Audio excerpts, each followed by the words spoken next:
ouvir a voz do Salvador.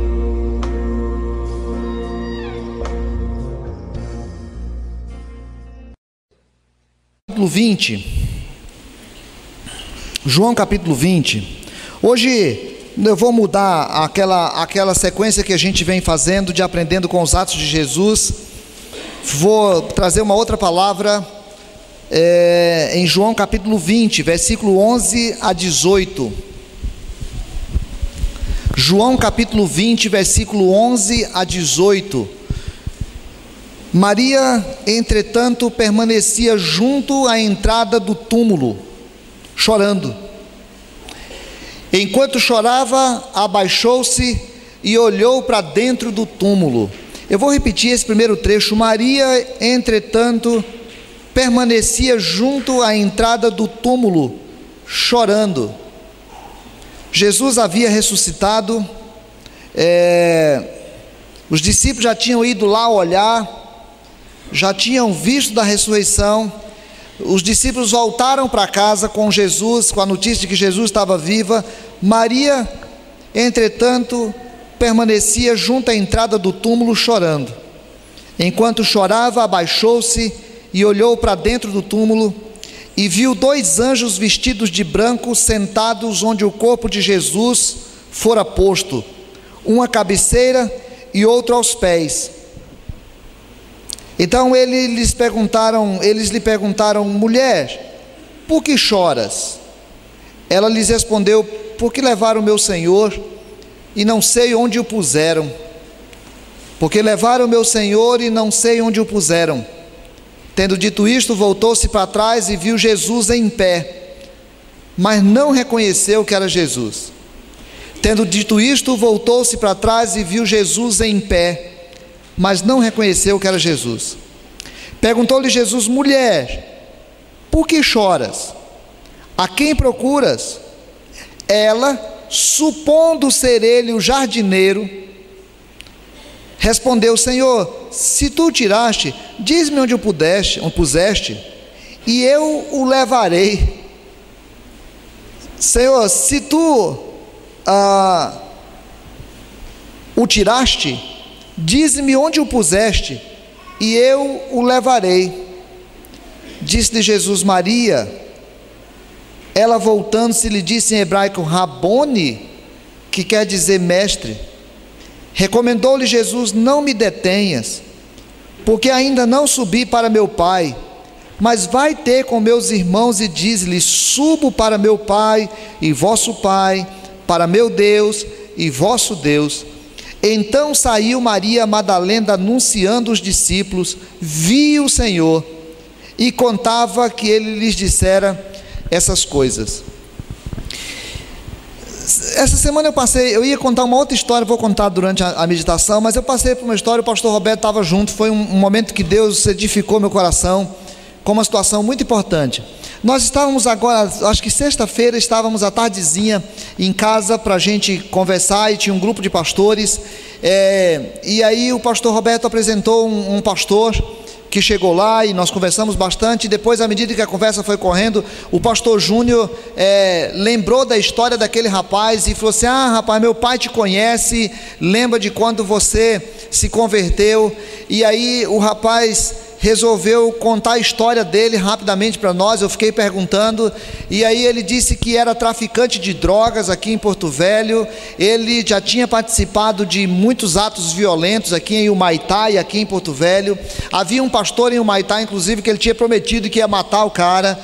Ele era desse grupo de pessoas que a gente olha na rua no dia a dia e procura sair de perto.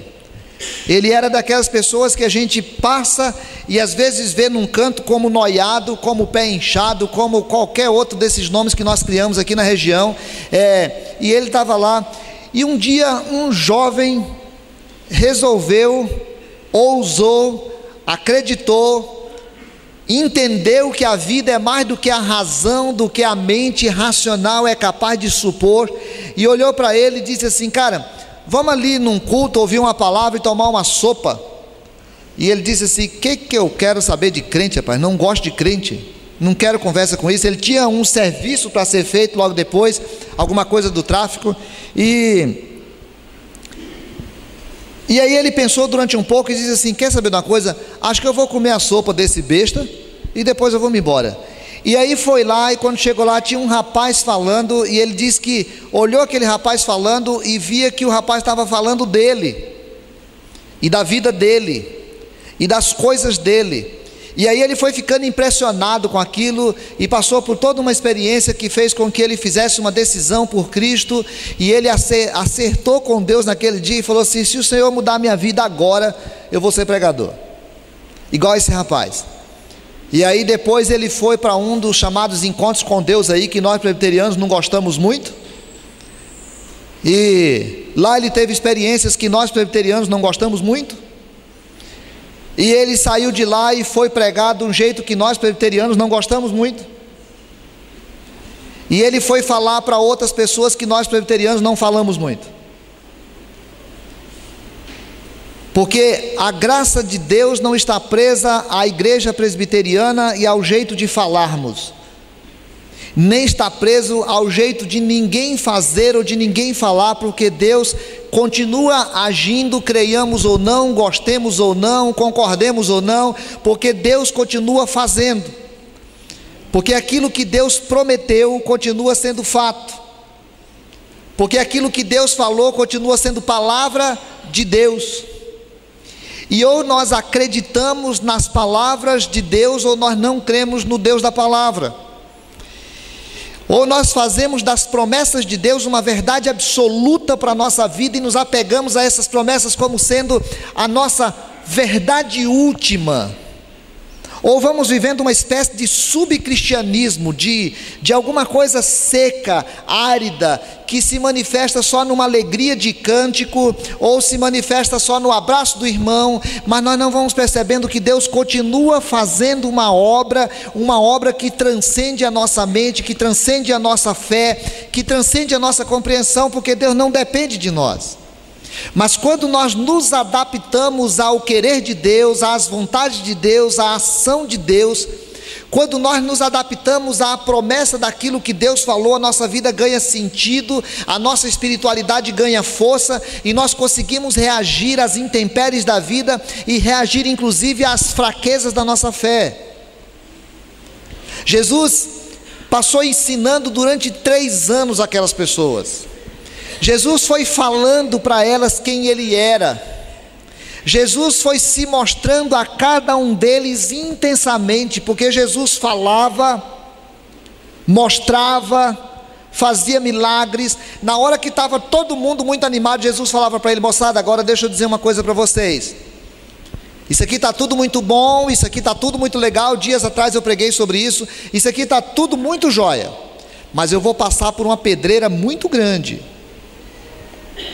Eu vou ser entregue na mão dos pecadores. Vocês verão a mais triste das humilhações. Mas vocês precisam crer que a hora da provação, vocês precisam crer que na hora do grande problema, vocês precisam crer que na hora que aquilo que parece que é a derrota final, Deus continua sendo Deus. Vocês precisam compreender que por maior que seja a prova, por maior que seja a dor, por maior que seja a dificuldade, por maior que seja o problema, Deus continua fazendo uma obra. Eu vou ser morto e vou ser sepultado, mas 3 dias depois eu vou ressuscitar. No trecho que lemos dias atrás, a Bíblia diz que os discípulos nem entenderam muito aquilo e também não quiseram perguntar. E aí Jesus morreu. E quando Jesus morreu e foi sepultado, os discípulos entraram numa espécie de transe de tristeza, de angústias, dessas angústias que tomam conta do coração humano às vezes e faz com que a gente comece a ficar atrapalhado. Essas angústias que faz com que a gente parece que não tem mais jeito. Eles entraram num período de depressão espiritual, vamos chamar assim. E aí quando houve a ressurreição, Maria também foi dessas pessoas que não tomou posse da promessa de Jesus. Jesus tinha dito que ia passar pelo problema, mas que ressuscitaria. Mas Maria estava decepcionada. Quando a gente não toma posse das promessas de Jesus, as nossas decepções acontecem com mais intensidade. Quando nós não tomamos posse das promessas de Jesus, as nossas decepções acontecem com mais intensidade. Maria estava lá. O texto começa dizendo: Maria, entretanto, enquanto os discípulos estavam voltando com a notícia, Maria estava chorando. Enquanto a ressurreição já tinha acontecido, Maria estava tomada pelas lágrimas. Enquanto os discípulos já estavam celebrando, Maria estava lá, olhando para dentro de si, profundamente decepcionada por tudo que ela tinha feito durante aquele período, por toda a entrega de vida que ela tinha feito a Deus, por tudo aquilo que ela cria, e que agora é como se tivesse ido ao fim. Irmão, sabe aquele dia que acontece isso com a gente? Aquele dia que parece que a gente fala: o que adiantou? Será que é verdade? Será que Deus existe? Será que Deus ouve? Será que Deus faz? Será que Deus pode transformar? E às vezes parece que Deus não transforma nunca, porque não transformou uma vez do jeito que eu queria. Eu começo a falar que Deus parece que não transforma nunca. É aquele momento que as promessas que Deus faz para nós, e uma coisa que me encanta na palavra de Deus, quando Jesus diz assim: eis que estarei convosco até a consumação dos séculos. Eu nunca estarei sozinho, ainda que eu saia de casa e vá para o chiqueiro,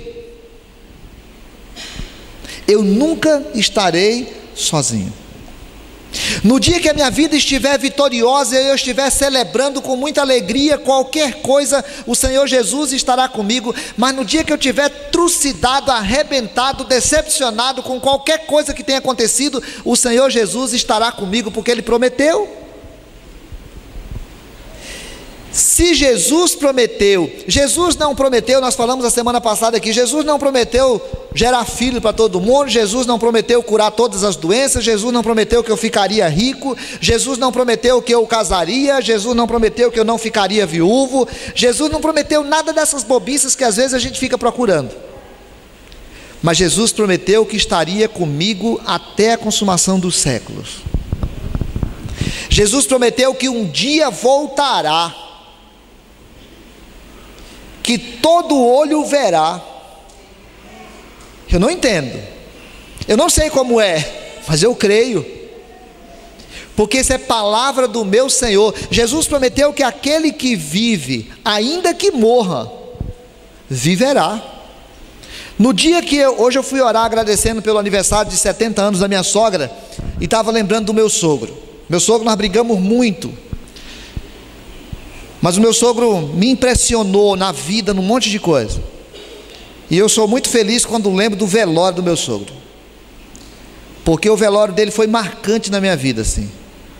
Quando eu vi o que é o velório de uma pessoa crente, quando eu vi o que é a gente poder participar de um velório, talvez tenha sido o primeiro velório que eu participei, e que eu vi a alegria das pessoas em saber que ali estava um corpo de alguém que foi para o céu, porque Jesus disse que aquele que nele crê não perece, mas tem vida eterna.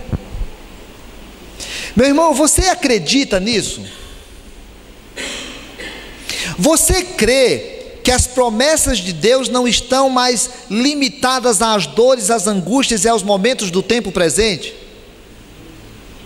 Você crê que Deus continua fazendo milagres no dia de hoje, mesmo quando os nossos olhos contemplam a impossibilidade?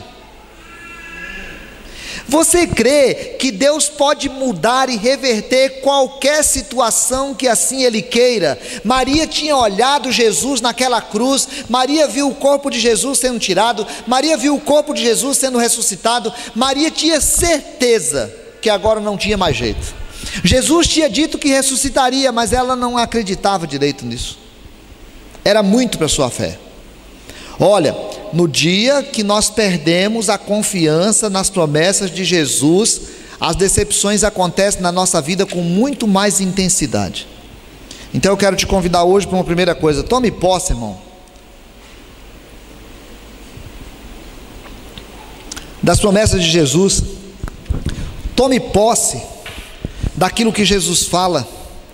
Proponha ao teu coração hoje à noite: se Jesus falou, eu crerei.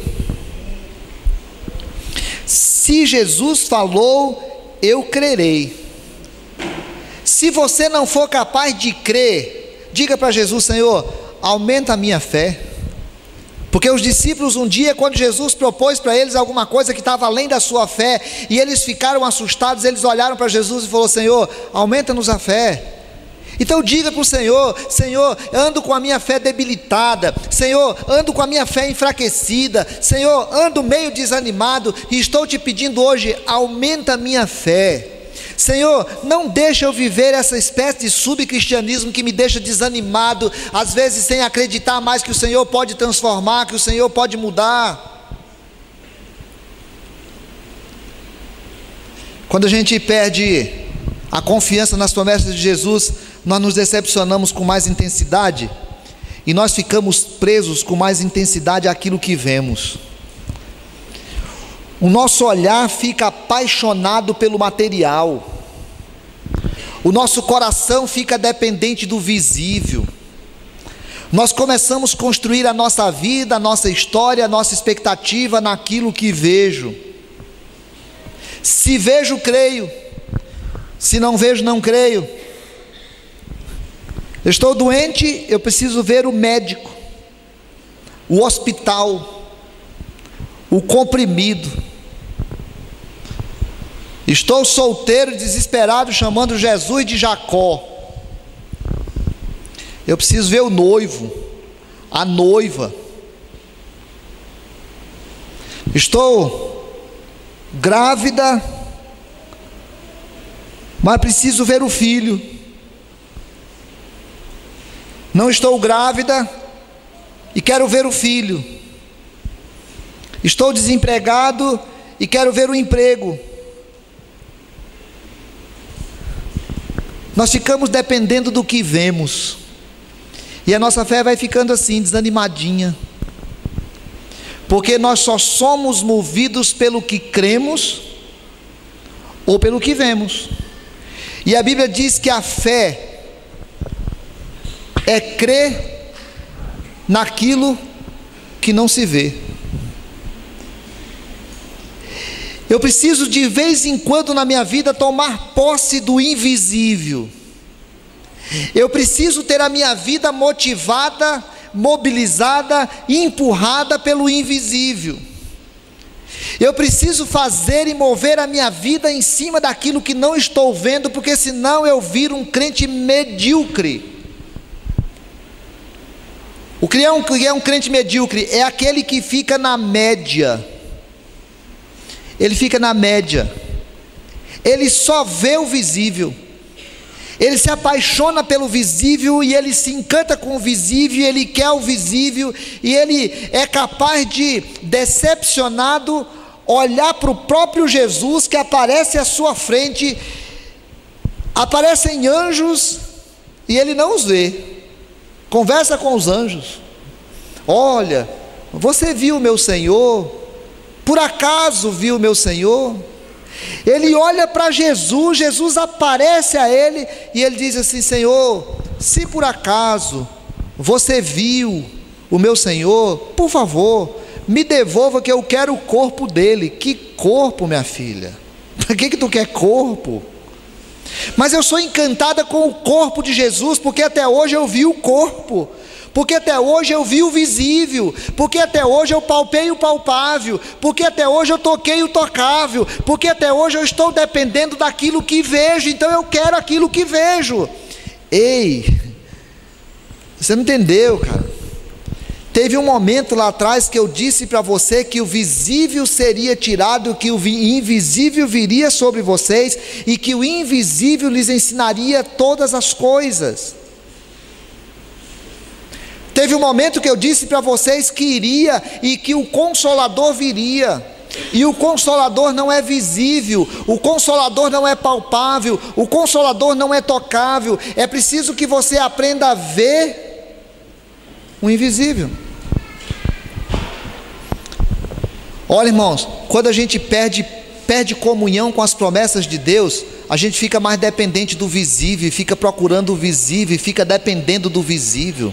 O visível é verdade, o visível é real, mas é pouco.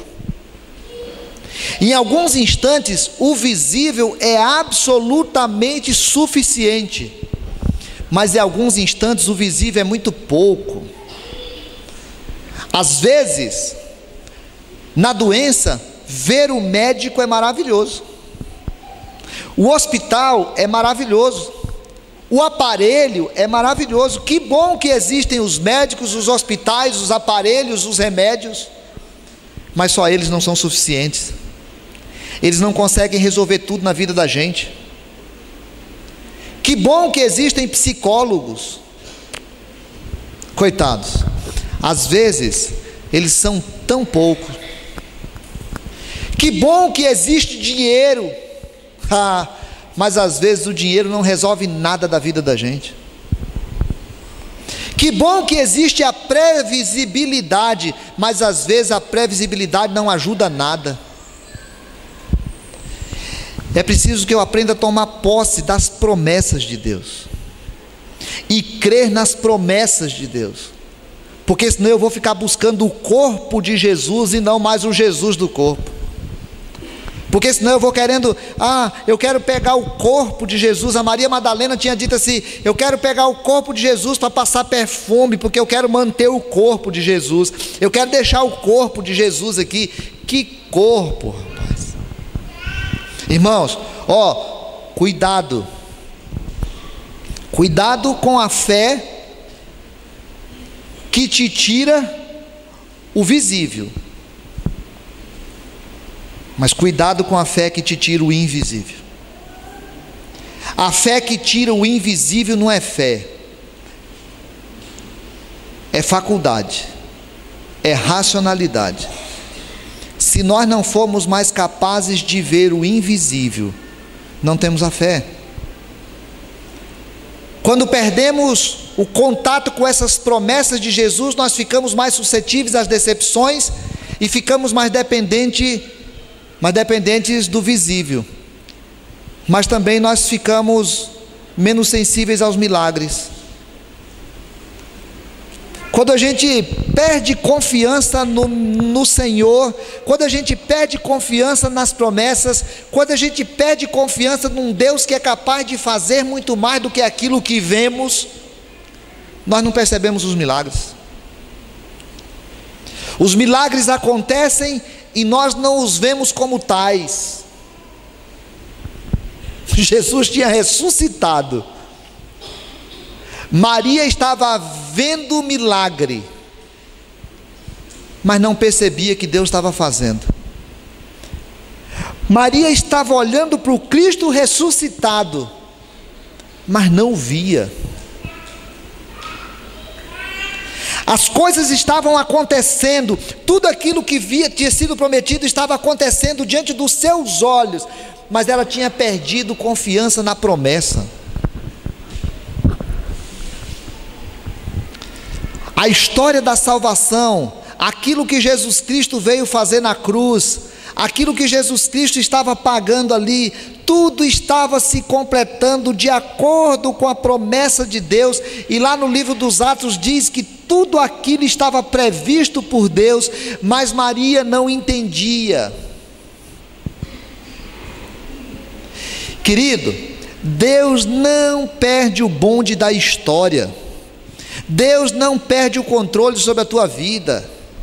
Quando Deus resolveu levar o seu Portos, meu sogro, Ele não foi um momento de bobeira que ele deu, porque a Bíblia diz que não dormita, não cochila o guarda de Israel. Era porque na história, no momento certo, aquele era o tempo que ele queria levar os seus portos. E nós choramos, mas não perdemos a confiança de que Deus estava no controle da história. Quando Deus quer fazer, Ele faz. Quando Deus quer agir, Ele age. Ah, se eu crer, Deus age. Se eu não crer, Deus age também. Quando eu creio, eu vejo Deus agir, é diferente.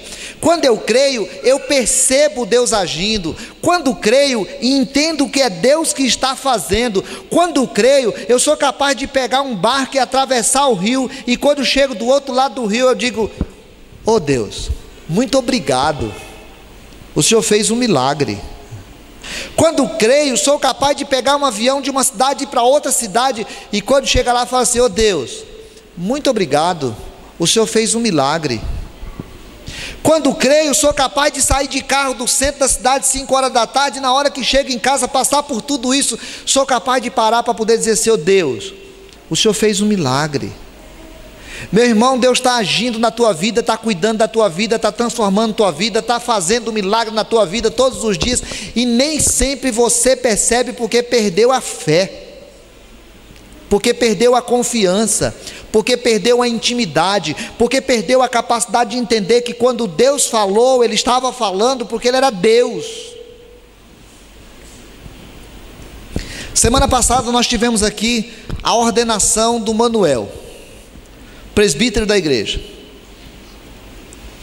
Imagino quantas vezes a Vera deve ter vindo da igreja, chegado em casa, encontrado o Manuel bêbado, e a Vera orado ao Senhor pedindo um milagre. E talvez, em alguns instantes, o coração da Vera tinha ficado profundamente decepcionado, porque no outro final de semana lá ia o marido dela beber de novo. Imagino quantas vezes a Selma esteve orando pela vida do Ambrósio, e o Ambrósio, com esse jeitinho calado dele, gostava de bar, de roda de samba, de música, de cerveja. E a Selma, criado na igreja, quantas vezes a Selma deve ter feito uma oração dizendo assim: oh Deus, transforma meu marido, Pai, muda o caráter do meu marido. E aí chegar e fazer uma oração e passar um tempo orando, pedindo a Deus, buscando Deus, e entrava sábado e saía sábado, lá estava o Ambrósio no boteco, e chegava o carnaval, lá ia o Ambrósio para o carnaval.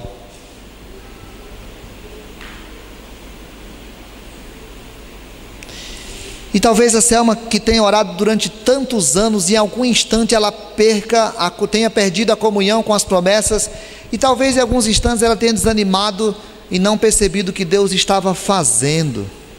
Domingo estavam os dois sendo ordenados aqui, ajoelhadinhos aqui, recebendo imposição de mãos, um para presbítero, o outro para diácono. Às vezes eu gosto de olhar os adolescentes por aqui, crianças que eu já dizia no passado, ainda falo que às vezes eu vou, a semana mesmo estavam 3 ali na frente, eu falei assim: meus presbíteros. Uai, pode ser, porque Deus amanhã pode fazer deles presbíteros aqui. Meu irmão, você crê que Deus pode fazer um milagre na tua vida? Que Deus pode transformar o teu marido e fazê-lo amanhã um presbítero?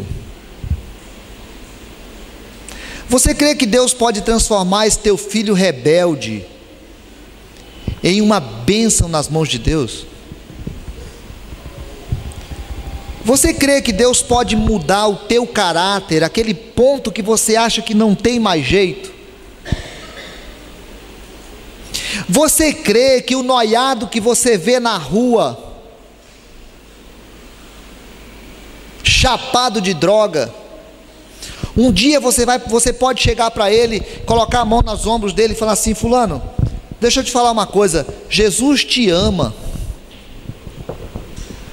E aquela palavra ser poderosa nas mãos do Espírito Santo para transformar o coração daquele rapaz e fazê-lo um pregador.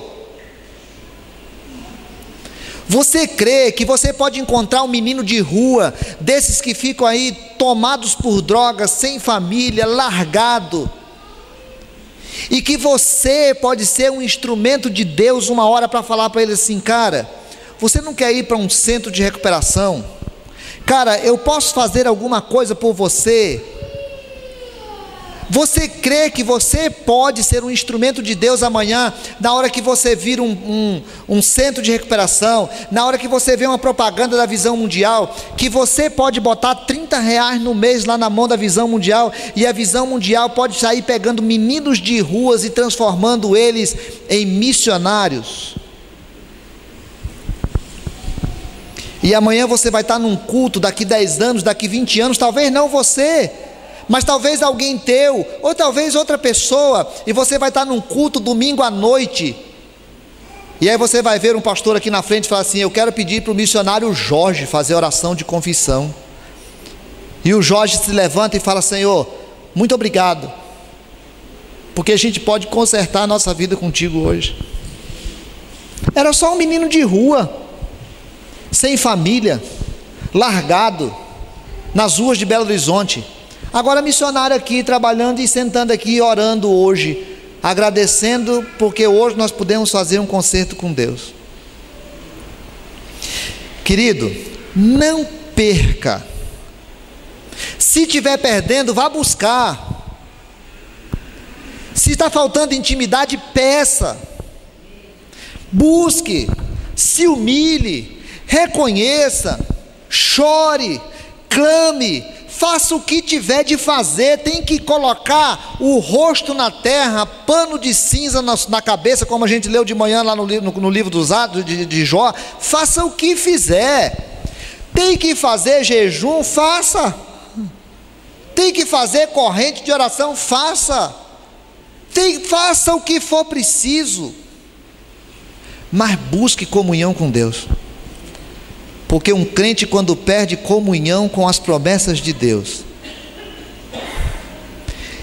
ele vira pior do que o incrédulo. Porque o incrédulo tem uma chance, e o crente às vezes pensa que já aconteceu com ele. O pastor que foi lá, pastor Sávio, ele fala tudo errado. Né, pastor? Pastor Sávio fala tudo errado. E ele foi fazer uma oração lá em casa, na área de casa, lá perto do portão. E ele ora alto. Eu acho que os vizinhos nunca viram ninguém orando alto lá em casa. E ele ora alto, não tem nada a ver com a gente assim. E daí a pouco ele começou a orar em línguas lá. Adel saiu lá, deu uma olhada, os pastores que estavam comigo ali, e ele gritando e falando, e alegre. E eu pensando assim: gente, que privilégio. Eu estava ali vendo um milagre na minha frente, um milagre que Deus continua fazendo. Talvez aquele rapaz que foi lá chamá-lo sentado num canto nem saiba dele, mas agora eu sei. Eu conheço um milagre. Domingo eu vi 2 milagres ajoelhados aqui na frente. O que é que você gostaria de pedir hoje para Deus? Qual é o milagre que você quer pedir hoje para Deus? O maior milagre que temos é a salvação em Cristo. Mas talvez hoje você pode pedir para Deus, porque você crê que Deus pode fazer. Faça oração e peça para o Senhor. Coloque diante de Deus o que você quiser pedir. Talvez a tua oração hoje vai ser: Senhor, aumenta a minha fé, Pai, porque eu estou distante. Talvez eu estou apegado demais às minhas decepções com a igreja, com os pastores. Talvez eu esteja tomado pelas lágrimas. Deus, talvez eu estou preso demais no material. Hoje eu quero que o milagre seja que o Senhor aumente a minha fé, me dê paixão pela palavra, pela oração. Ou então hoje você vai falar: Pai, eu quero que o Senhor faça um milagre. É que o Senhor me transforme no milagre, para que eu fale para aqueles que ninguém acredita mais que eles podem mudar. Talvez o milagre seja a minha própria mudança. Ou talvez o milagre que quero seja a cura de alguém que coloco no teu altar agora. Ou talvez o milagre seja que o Senhor transforme a vida do meu filho, do meu marido, da minha esposa. Que o Senhor traga de volta os filhos que se foram, que estão distantes da casa do Pai. Fala com o Senhor, querido. O Deus que você crê, Deus que está vivo, que te ouve. Fala com Ele. Porque a Bíblia diz que Ele é bendito e que Ele não nos rejeita a oração.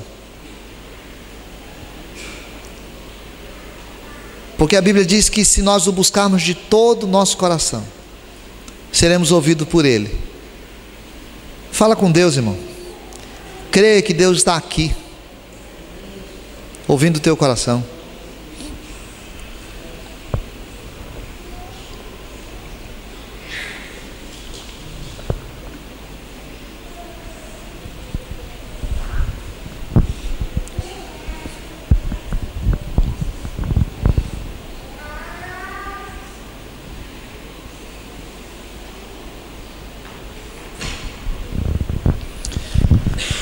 Senhor, como é bom ao nosso coração perceber o final dessa história e ver que Maria saiu de lá feliz, contando para todo mundo.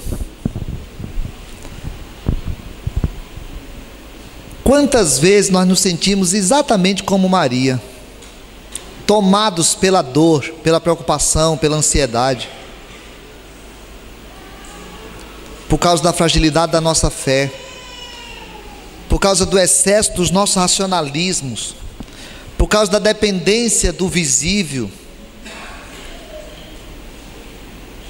Quantas vezes temos sido insensíveis com os milagres que o Senhor tem feito na nossa vida todo dia, Pai. Nessa noite estamos colocando o coração diante do Teu altar, para pedir: Pai, renova a nossa fé, aumenta a nossa fé, renova a nossa paixão pela palavra, renova a nossa intimidade com o Senhor, renova o nosso desejo de buscar comunhão com o Teu Espírito. Pai, em nome de Jesus, vem sobre nós e faz em nós de novo o que precisa ser feito, Pai.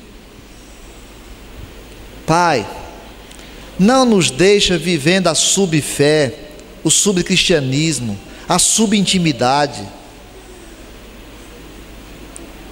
Pai, não nos deixe vivendo na dependência só daquilo que se vive, porque não somos naturais, porque a nossa mente não é mais natural, porque nós não vemos apenas o natural, porque o Teu Espírito Santo já habita na nossa vida e nós já temos a mente de Cristo, Pai. Senhor, se tem alguém nessa noite com seu coração apertadinho, porque não tem crido, não tem buscado, tem faltado intimidade. Se tem nessa noite gente que não acredita mais no milagre, se tem nessa noite gente que já desistiu de orar por algo ou por alguém, se tem nessa noite pessoas que olham para dentro de si e sabem: não tem jeito para mim, eu não vou mudar. Ó Deus, vem fazer esse milagre na nossa vida, Pai. Nessa noite, para a glória do Teu nome, estende a Tua mão sobre nós, Senhor. Para a glória do Teu nome, estende a Tua mão sobre nós e se exalte em nós, Pai. Renova a nossa esperança, renova a nossa fé, renova a nossa alegria. Seja louvado o Teu nome pela vida do pastor Sávio, pela vida daquele moço que o chamou, daqueles pastores que cuidaram dele. Seja louvado o teu nome pela vida do presbítero Manuel, pela vida da Vera, pela vida do diácono Ambrósio, pela vida da Selma. Seja louvado o teu nome, Pai, pela vida de alguém que hoje, nesse lugar, pede ao Senhor como Pai esse milagre, e faz em nós a tua vontade, Pai. Leva-nos de volta para nossa casa, animados como Maria, cheio de vontade de contar para todo mundo, assim como aconteceu com Maria, que nós estamos crendo no impossível, crendo no invisível, crendo da forma diferente daqueles que só creem no visível. Ó Deus, nós precisamos do Senhor, e por isso pedimos ao Senhor a tua bênção, em nome de Jesus. Amado, que a graça de Jesus, o milagre que se encarnou, que morreu, ressuscitou e foi para o céu, que o amor do Pai, desse Pai que vem sobre a nossa vida e nos reanima nos tempos de angústias, que a ação do Espírito Santo que aumenta a nossa fé, que nos chama de volta para a comunhão, que renova a nossa vida, seja com você, seja com todo Israel de Deus, em todos os lugares, em todos os tempos, e faça de você um milagre que abençoa, um milagre que prega, um milagre que testemunha. Que o nome do Senhor seja louvado sobre você, e que assim Ele nos abençoe como Pai, Filho e Espírito Santo. Amém.